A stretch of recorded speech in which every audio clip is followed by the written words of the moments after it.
Why is there suffering and death? The answer is simple: because there's sin. When God made Adam and Eve sinless and put them in a sinless environment, death and suffering were not part of God's plan. Sin brought death. Sin brought suffering. Jesus warned, or God warned Adam in Genesis 2:17, in the day thou eatest thereof, thou shalt surely die. Well, people die in various ways. They die immediately, they die slowly. And a slow way to die is by sickness. A slow way to die is by some form of addiction. People die in different ways. That is the result of sin.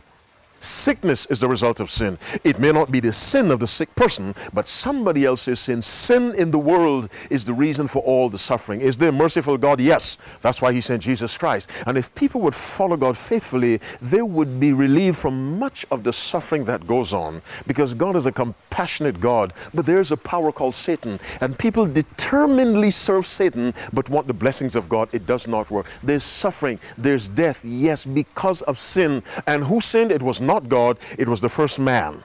We are responsible for the conditions of the world in a certain sense, because we can trace sin all the way back to Adam, not God. So we must stop blaming God. You go to court of law, you hear of acts of God, hurricanes, floods, these sorts of things. There are no acts of Satan. Why not?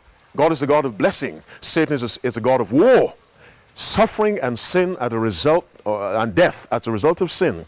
That's why one day Christ is coming back. There shall be no more death, neither sorrow, nor crying, neither shall there be any more tears or pain, for the former things are passed away. Revelation chapter 21 verse 4. Let's live for that day, because it's coming soon. But suffering and disease and death are the result of sin.